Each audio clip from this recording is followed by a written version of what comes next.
Should old acquaintance be forgot? You know what else should be forgotten? The movie Bloody New Year from 1978. but but we're gonna try 1978. Don't you? Yeah. 87. 78. Oh yeah, 87, whatever. You better check Don't that make fun of me.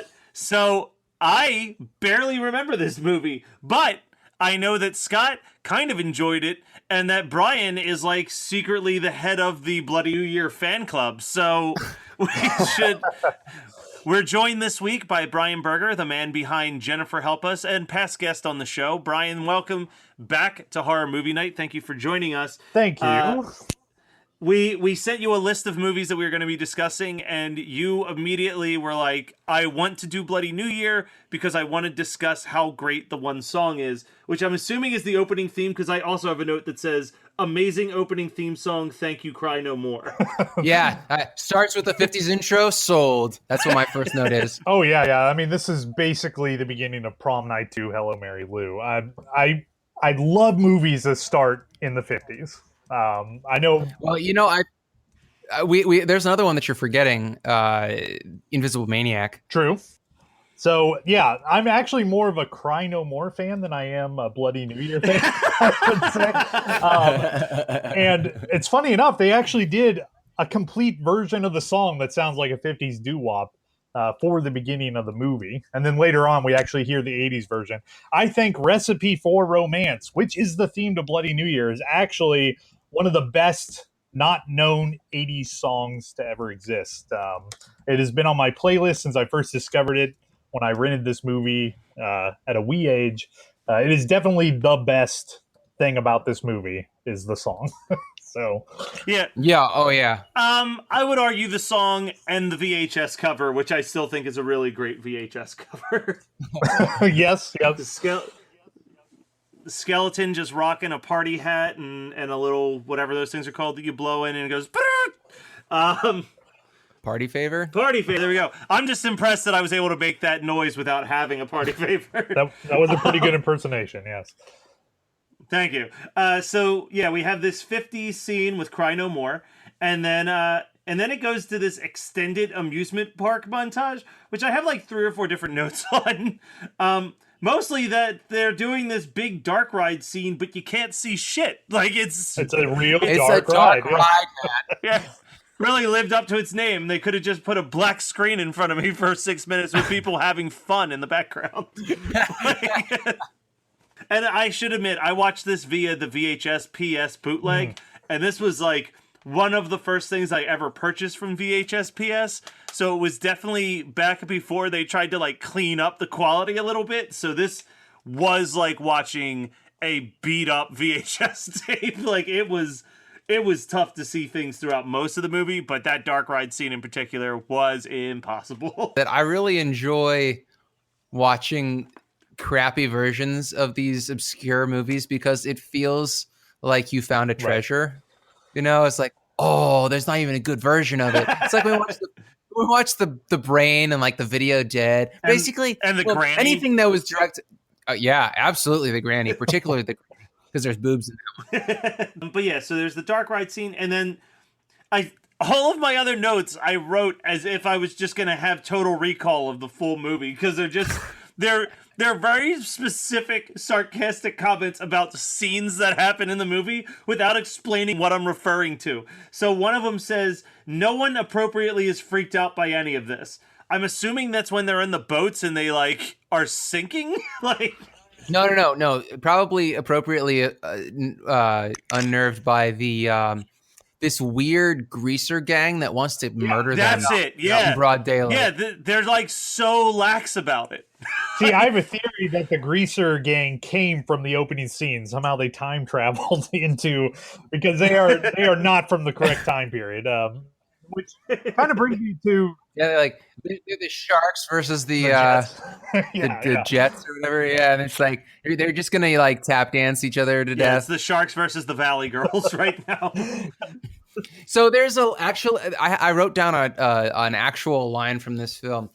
let me see if I can get the inflection right, because I'm pretty sure I wrote it down with the inflection included. Come on, Jan. Let's go see the fortune teller. Maybe she'll find you a real man. Yep. It's a lot of bad. We always talk about bad accents. This is like fucking king of the bad accents right now. Yeah. Like if we could get that chick and fucking Duke in a room together, it would actually sound like aliens talking. I really hate it when my crystal ball bleeds all over the table. So that would make me freak out. I don't know about you guys. I have a note here that apparently there's at least one, if not more, scenes in which the actors are clearly waiting for their cue to like act or run. Yeah. Which kind of brings us to the fundamental editing problem of this movie. And I honestly believe that it is just horribly edited because they set up some kind of legitimate creepy scare things, but the editing is just so atrocious. The opening scene is kind of an example. You know, they do a really good kind of mirror gag where they fake out that the mirror is no longer a mirror and now it's two actors. But the way it's executed is just horrible. I mean, and that's how all these scares work. It's just bad editing. And yeah, it's like the editor always starts 2 seconds earlier than he should. It doesn't make any sense. The worst offense in the bad editing for the scares is the editing for the footprints appearing in the sand. Yes. Oh yeah, man. that was Pee-wee's Playhouse level effects right there. You guys talk about these things like they're like a negative. I don't know. Like, what planet are you from? Like, bad cinema needs bad editing. So the synth soundtrack is actually pretty solid in this. I know, Brian, you were saying that you love that 50s intro, and were you saying that this 80s synth version of that song is the best song? Yeah, on the I like soundtrack? both versions, but the 80s synth version is one of the unsung 80s song heroes, in my opinion. And actually, Cry No More did all the music for the movie.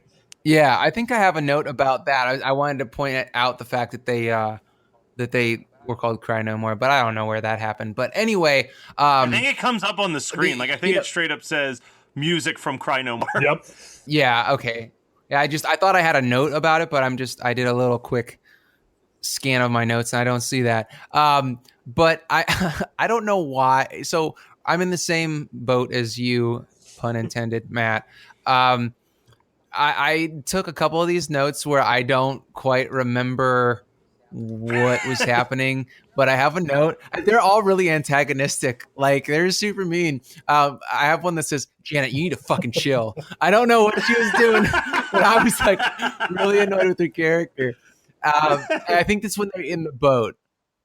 We haven't even talked about what happens in this movie. So all right, I want to try to do a very quick plot synopsis of this movie because I'm pretty sure even the Wikipedia page is like a paragraph because there's not that much that goes on. Premise is group of kids are on a boat. They end up on an island. There's a hotel on the island, and all of a sudden they're in like much like Rocky Horror Picture Show, they're in a time warp. And there's all these different people from the 50s and monsters, and that is literally the entire plot line of this movie. And it's just filled with shoddy editing and bad acting. Oh, and everybody's getting ready to celebrate New Year's Eve, but it's like July or something like that, right? Like, it's definitely not even the winter time. Well, there's actually a backstory that I don't know if you picked up on because we basically only get it through news reports and stuff.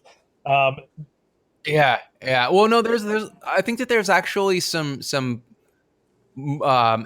scenes that were shot of what you're going to talk about almost near the end because it is explained, but not in Wikipedia. Right. So the army is testing a new secret plane that can go invisible or something. Is that what we're led to believe? I'm pretty sure. I believe it was either invisible or it was like a subspace. Yeah, like trans-dimensional, kind of like the Philadelphia experiment type thing. Yeah. I got a real big. What's the name of the base in The Mist? You know, Stephen King's The Mist. Oh, right. Yeah. It was very similar to that, where like they were doing like the government was doing experiments, and they opened up a portal, more or less. This is a time warp, and if you go into the time warp, you can't get out, and you're stuck as like kind of a malicious undead entity, I guess. Right.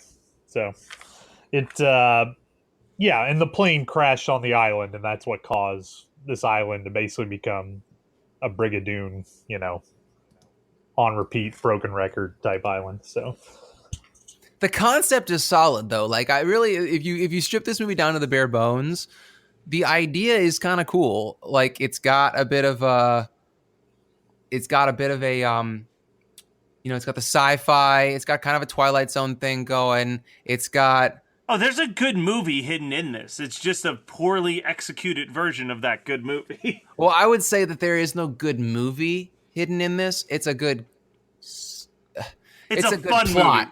Yeah, it's a fun movie. Like I feel like if you edited this down to like a 20-minute skit, you could get some good shit out of it, but it's just there lots of weird drawn out scenes that kind of don't mean anything. And so let's go through so Matt gave the brief synopsis. Brian, you just gave us like kind of an explanation of why the island is an anomaly. So what happens is that they get attacked by the sharks, the gang, not the actual. They get attacked and steal a boat, and then somehow make their way to this island, and then they're taken on water, but luckily the boat sinks in 4-foot deep water. Like they're all freaking out, but they can actually stand, and it's only chest high. But then we have they get in to they find this hotel, and they take their clothes off because that's what you do when you're wet. And then the two of the kids decide that they want to fuck because they're 20. Or they're supposed to be like 20, because I think that they're supposed to be in college. Doesn't matter. But there's this spooky 50s voyeur lady. Wow, that is a tongue twister. Which is not the sex move that the guy used on his girlfriend, because when you're 20, you don't know how to do cunnilingus. But then they get dressed up into these 50s outfits that they find, and the one girl turns to her boyfriend and is like, "Are my seams straight?" And I honestly was aroused by that. I don't know what it is, but that question is so hot. Like I don't have like a fetish for leggings or tights or like what or pantyhose or anything like that. Like that is a legit stocking fetish, but I don't have that fetish. But man, the line on old school stockings is just sexy. So there you have it. Sure, you don't have that fetish? Yeah, I mean, I don't seek out photographs of men finishing themselves on women's stockings. So no, I wouldn't say that I have that fetish. I'm just saying the amount of times you said I don't have this fetish is kind of like the amount of times that my grandfather started a racist joke with, "I'm not racist, but I'm not a stocking fetishist, but I jerk off to stocking." Yeah, that's basically what just happened on this show, and you can hear. You literally said, "I don't have a stocking fetish, but I was hard during this." I didn't say hard. I got emotionally aroused. I wasn't like chubbed, like come on. You got now. a brain boner then. So, yes, yeah. I had a heart on. I'm just saying. I think this movie awakened something in you, Scott. It wouldn't be the first horror movie night pick to make me question things about myself that I thought I had pushed deep down. And then pulled them out and pushed them back in, pulled them out, pushed them back in ad nauseum. So anyway, how was this fuse box connected to a fireworks box? Because they somehow, I think they try to turn the electricity on in the hotel or something. I can't quite remember, but it sets off a fireball. And it's like a box of I think it was sparklers or something, because the hotel is set up like a ghost town, but it's all set up and ready to have a New Year's celebration, which I'm just going to go under the assumption that this is California, and therefore it can be like 65, 75 degrees on New Year's Eve. Let's just accept that. Or maybe it's Florida. Maybe it was Cape Canaveral that they took off from, and this is an island out in the Keys. Like, I'm just trying to put some sort of explanation here, but it's a cool thing, and it is kind of creepy that they're walking around and there's no one there that they can see, and they're kind of getting a little unnerved, but in the stupid horror movie way where they're not really unnerved. So whatever. But then we have a great shopping mall homage with this crazed vacuum cleaner that like comes after them, which I immediately decided that I would love to get stuck in a 1950s time warp. I almost immediately rescind that in my notes and say I don't want to be in this because everybody is getting Final Destinationed in this film, and I really don't want that to happen. And because I didn't realize at the time that people were like dying in the most asinine ways and then coming back to try and kill their friends. So I take it back. I don't want to be stuck in a 1950s time warp unless there are stockings involved. All right, so I'm going to just read the last couple notes that I have because I have no clue what they mean, and maybe you two can shed some light. I wrote net monster scene. Oh, yeah. Yes. Okay. That's when they go into that like fishing hut, or it's like another house that they find outside, and some dude like crashes through a wall, just some rando. He's like a fisherman, and they like drop this hooked fishing net on him and somehow like beat the shit out of him or something or other. But then later on, one of the kids who dies and comes back almost immediately. I believe this is the girl that gets punched through her stomach. I have that punch and immediately becomes a zombie. I have punched through chest. Net gets her.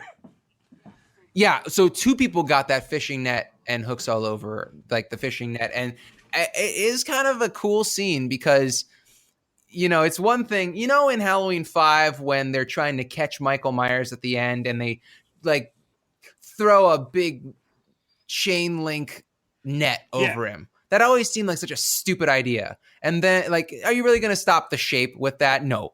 But then in this one, this fishing net has hooks all in it. And like, I wouldn't say that any of the special effects in this movie are great, but it was pretty effective when she's like, get me out.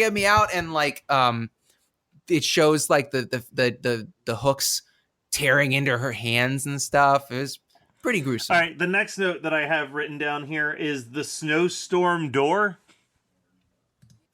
Yeah, they open a door and it becomes winter out there, and then they close it, and then is that right? And then they open another one and it goes over a cliff, and the guy like falls out.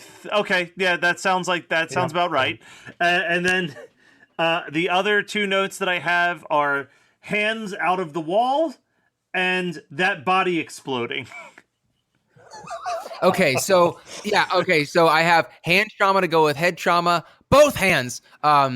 But then we get a ghost pilot's head literally exploding. Oh, okay. So this is the part where Brian and I were talking about how they have this like explanation, the exposition, right, kind of with the news reports, and then they show what happened, and it's like the guy in the plane crash lands on the island, and then it's the ghost pilot, because I guess everybody is stuck in a loop that they'll redo everything that they did that day, and his head explodes, and then somebody's hands explode, and then the elevator hands. Yeah.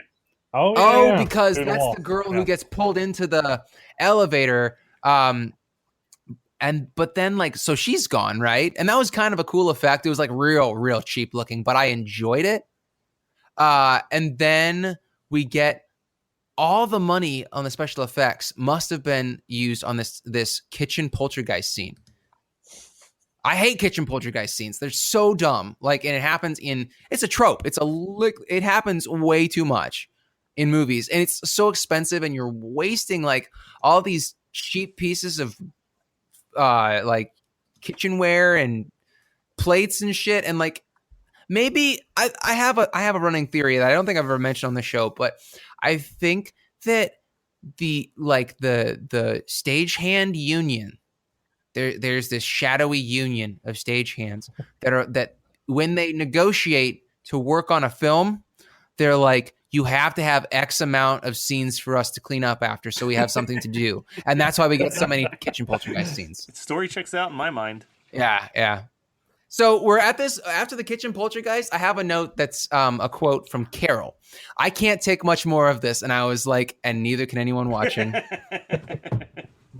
You guys are forgetting the tablecloth monster? Yeah. Wait. Are we talking about the billiard room scene? No, the billiard. I can't remember. That was interesting. So there's one couple, because everyone kind of splits off into romantic pairs, essentially. And yeah, let's split up again. Exactly. So the stocking couple that Scott is so fondly remembers, they are constantly, every time we cut to them, they are just ending and then beginning having sex, like every single time. Like it's basically like all of my wet dreams. They're not wet dreams because I never get to finish, but like all sexy dreams I ever have, like in my entire life, have always been like starting to have sex and then something comes up, and then like trying to start and have sex, or like get a handy or see some boobs or something, and something's always in the way. So this is actually like a nightmare. It's like dream watching. I've always had. Yeah. It's funny. I've never thought that there'd be a time to talk about this on the podcast, but we'll turn this podcast into a therapy session. I've never had a successul sex dream because I actually cockblock myself in my own sex dreams. I do too. No, that's common. That's common. Because I definitely had. I remember there was one where it was like my friend's wife was coming. Your husband. Sorry, my friend's wife was coming on to me, and the entire dream I was just like, "But your husband's such a great guy." Like I was just like, like it was such a. I was like, "What is wrong with you, Matt? You're so moral, even in your dreams." So semiconductors to Megan. So Megan and I have had this conversation like relatively recently because, well, remind me when I get to my What Did I Watch? But like I had like a sexy dream after we watched a TV show, and I told her about it the next day, and she was like, "I don't want to hear about this." And then she was like, "But tell me more." So anyway, everybody dies at the end of this movie, but then they come back, and it's like you get to live your death a million different ways, and it's like dun dun dun. So that's Bloody New Year. It's not an effective film. It is not something that I would rewatch, and I don't know if it would be something that I would suggest to people. I know that we don't really do suggestions on this podcast. It's not really what we're here for, but this is kind of an obscure one that I think a lot of people haven't seen, and rightly so, because it's really not very memorable. Like if I was at a party and somebody was like, "Put on a New Year's Eve movie," I would be like, "Let me go grab my copy of New Year's Evil." Yeah. I would even be like, "Let me grab my copy of Terror Train," before I'm like, "Let me grab my copy of Bloody New Year." Yeah, I can't even think of when the next time is that I will be watching this movie. I'm sure it will come on again one of these days, but probably not for many, many years. Yeah, it did a lot of stuff. I don't know. The voices, by the way, when everyone's officially evil and ghost-like, it is a blatant Deadite voice. Like, it is an exact replica of a Deadite voice. Oh, I don't know why, but I had that as a note. I must have missed it somewhere in my notes and I just deleted them. But yes, they're absolutely ripping off Evil Dead. Well, I mean, it's only fair because, as we've established multiple times, Sam Raimi is a hack anyway. So maybe he was ripping them off retroactively. He saw this, hopped in his DeLorean, and then made the Evil Dead movies. No, obviously this movie was recorded or was videotaped in the 50s. Yeah, I mean, I did say at the start it came out in 1978, so that's before Evil Dead. Just saying. So I don't know. They had some good ideas, but the execution was just always fell flat. You know, there's that movie theater scene. Oh yeah, if you remember? Yeah, where they're watching the B movie. That's pretty fun. Like the guy's up in front of the screen, kind of making fun of it, and then the guy in the screen jumps out of it. Actually, maybe the new It movie ripped that off from this movie. But yeah, it's just poorly executed. It takes 30 minutes to get to anything horror, and the first thing we get that is horror related is a vacuum attacking people.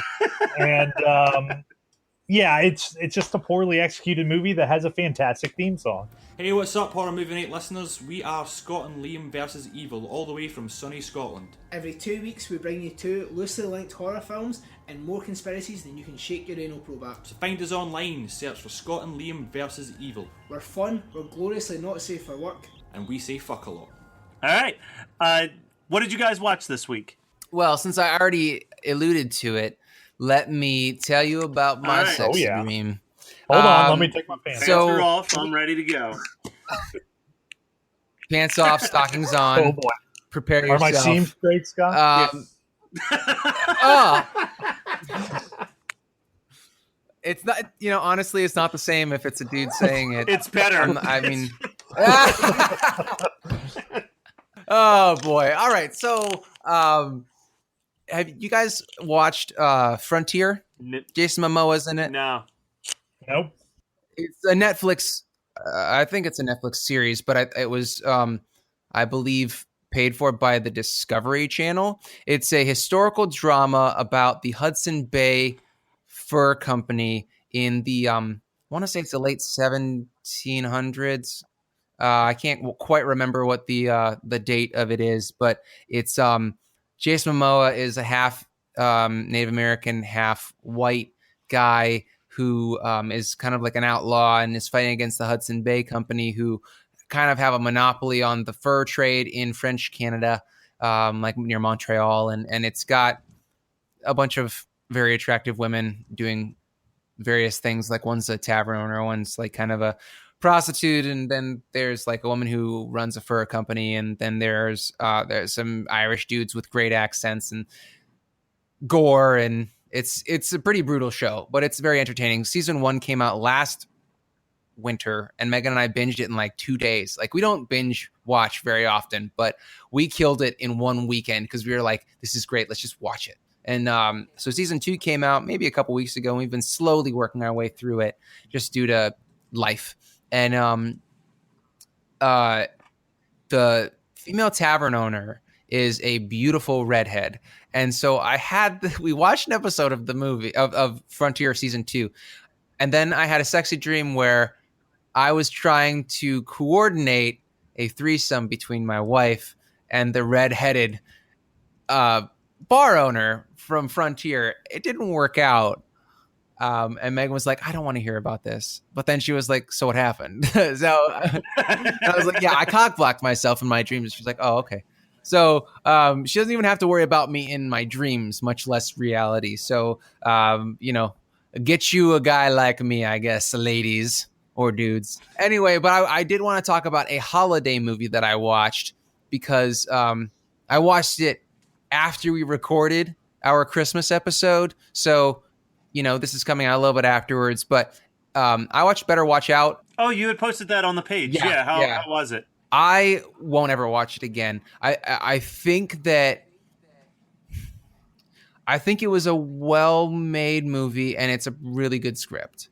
The reason I won't rewatch it is because it's the kind of horror that I hate, where somebody in the group, in that thread that I posted, they said something like they were hoping for Home Alone and they got Funny Games. And that's a really apt description. Like, I was expecting it to be a home invasion that was kind of fun and funny, like The Babysitter was like kind of, like that was what I had in mind, because that was also a Netflix. No, I guess I watched Better Watch Out on Shudder. It was on Shudder. Yeah, I think it was a Shudder exclusive. It was a Shudder exclusive, so apologies. But I watched, obviously, The Babysitter was a Netflix exclusive.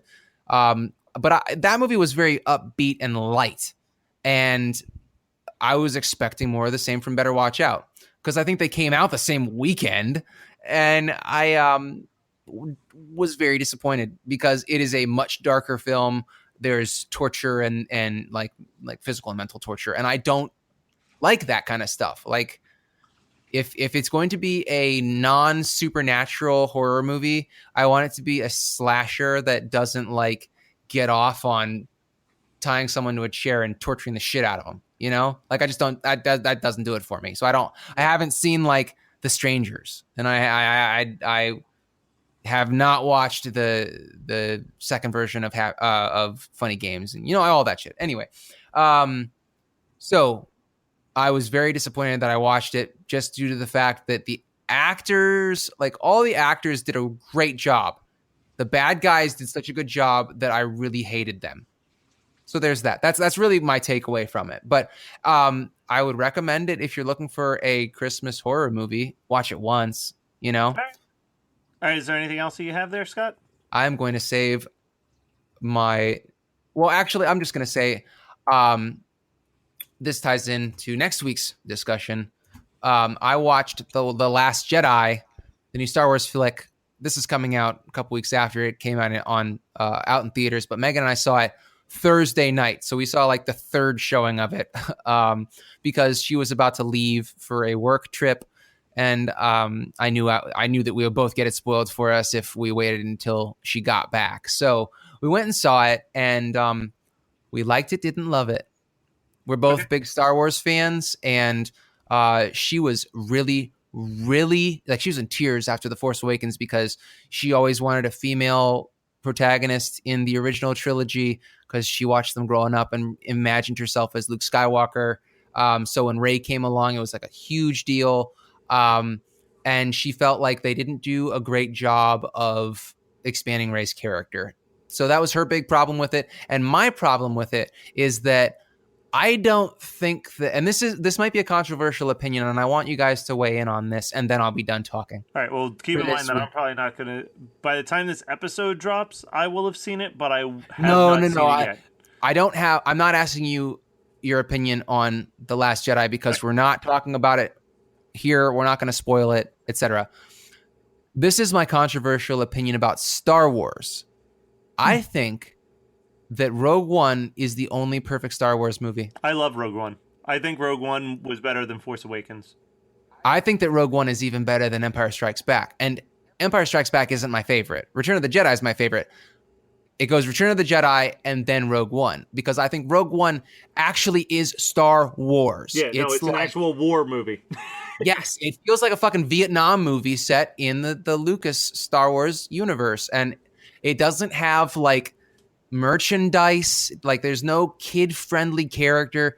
Everybody is so broken from the conflicts that they've been dealing with. It's so hopeless, and yet they continue on because it's true heroicism. I think that is the perfect Star Wars movie. I don't think that they'll ever get close to a movie that good. Yeah, no, and that's why I have lower expectations about other ones. Last Jedi was more like an Avengers movie. Like, I agree. Everyone got an opportunity to crack wise, which I'll admit I was laughing at every joke, but the joke density of Last Jedi is insane. Like, they're trying to make you laugh every 10 minutes.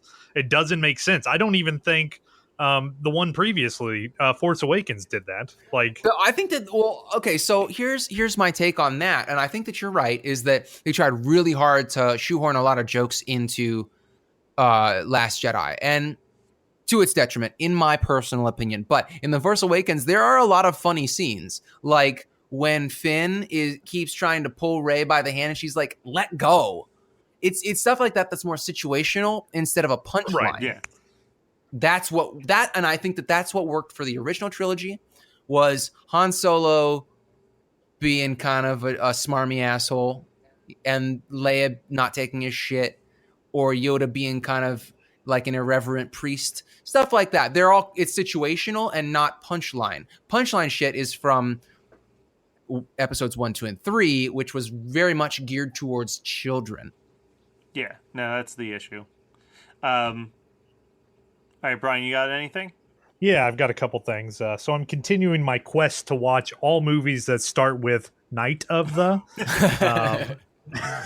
Not too long ago, Criterion did a big 50% off sale. I don't know if you guys got to partake in that, but that's about the only time I will purchase a Criterion movie, is when they're half off. And I picked up Night of the Hunter. Oh, that's a great movie. Oh, it's a fantastic movie. It's beautiful. It's kind of like a proto-slasher film in a way. I highly recommend. It is a black and white film. It is a little bit slower, but if no one has seen this movie, you definitely should. There's a lot going for it. Highly recommend. And the Criterion edition is fantastic as well. So Night of the Hunter, which might be one of the best Night of the movies I've watched. that thus far.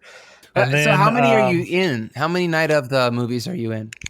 Well, I don't have my list in front of me, but I have seen quite a few. I've even kind of dipped into some Day of those, but I'm trying to get all the Night of those. No one's really made a list, so you just kind of have to, dredge the bowels of IMDb and just kind of see what's available there. I know what you need. You need my old copy, my book called Video Hounds, like Movie Hound or whatever it is. Is that the one with Michael Myers on the cover? Because I have that. No. Mine has a dog. It's orange, and it's from like 1998. So it's a little out of date, but if you're looking for the obscure shit, that's the one that you need. It's that book actually might turn to dust if I tried to open it up, because it's like a 1,300 page book, and it's just, it's indexed by name, it's indexed by title. I mean, like actor name, title. It's cross-referenced. It's crazy. This was pre, IMDb days. But I bet you could like just I can find it at my parents' house next time I go. I'll screenshot the night of the section, like the night of the sections for you. Have at it, buddy. Good luck. Okay, great. Appreciate it. And so that is like high art, high classy film. And from that, I'm going to dive into Ant Farm Dickhole again. Yes, I was waiting. So from Night of the Hunter to Ant Farm Dickhole, I'm just going to keep mentioning this movie, I think, until it actually shows up on this show. Wait, so have you watched it yet? Or? So I want to say something to you, Brian, because I was editing the previous episode that Ant Farm Dickhole came up on, and I got to double check this, but I looked up the cover out of curiosity. Yeah, the guy on the cover looks like you. Like, really? And that concerns me. I guess. So, well, to recap. Hey, so, maybe my stocking fetish isn't so weird now, is it? Also, whenever you search Ant Farm Dickhole, you also get Dick Shark that comes up in the searches with the plot line. Huh. In this story, the girls are the one who say, don't use the teeth. Wow. Wow, that's right. It actually might be the same filmmaker, actually. Also, that pops up Frankenstein the Rapist limited edition release. So why? There's some juicy pics on there. And also Return to Blood Fart Lake. See, I'm opening a door to a whole type of movie you guys were completely unaware of. So, no. So, just to recap the premise real quick, there is a nerd who is bullied, and he gets beat up in the woods one day, and while unconscious after being beat up, an ant colony decides to take refuge in his penis. They develop a symbiote relationship. Now, anytime the bullies pick on him, the ants now have to defend their home. And that is essentially the setup to Ant Farm Dickhole. It is horribly executed. It is no budget. But man, that title, it's just fantastic. This man has made 53 films in 10 years. Yes, that man is director Bill Z. Bub. I'm just gonna shout out a few more titles as I'm scrolling through here. Okay. That are jumping out at me. The worst horror movie ever made, the remake. Pagan Metal, a documentary. Death Metal, Are You Watching to Die? Zombie Christ, I Told You Not to Call the Police. Rap Sucks. Jesus, the Total Douchebag.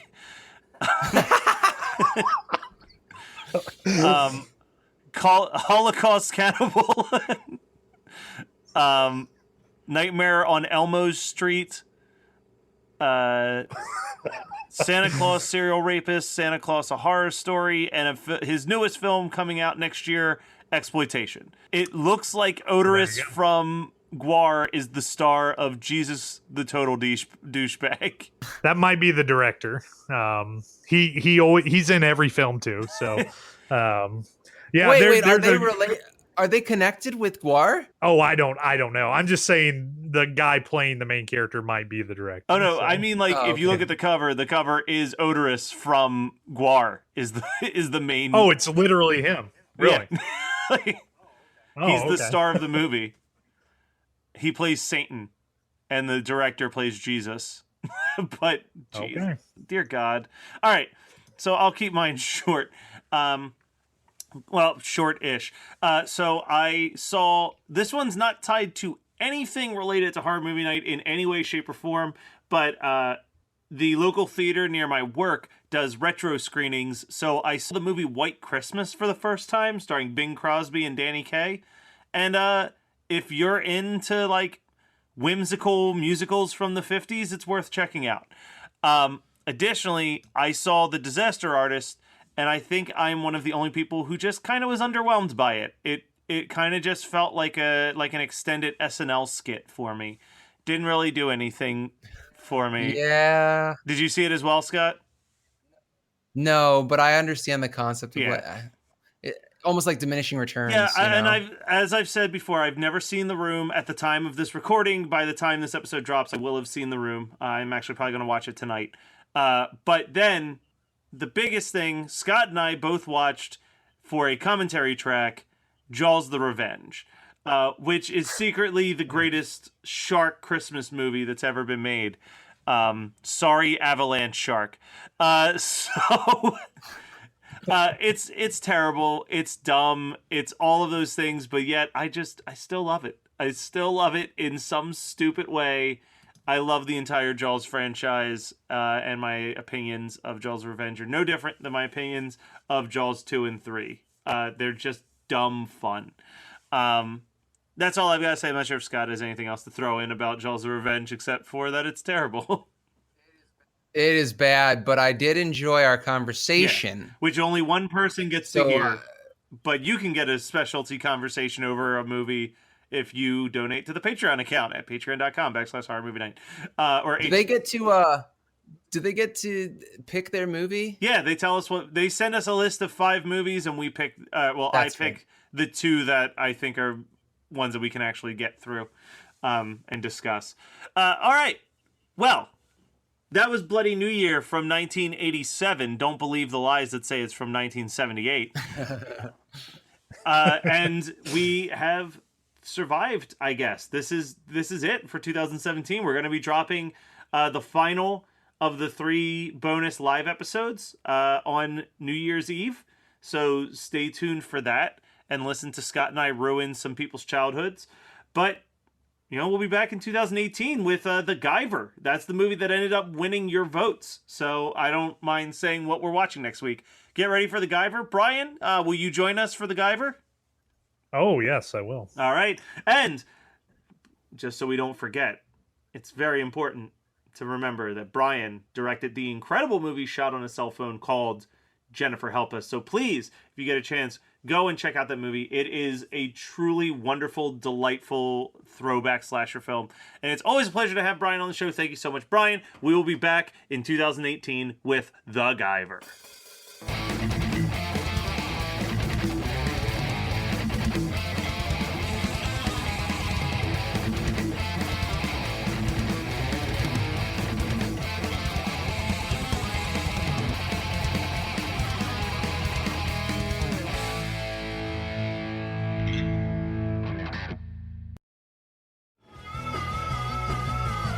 You're listening to the Geekscape Network.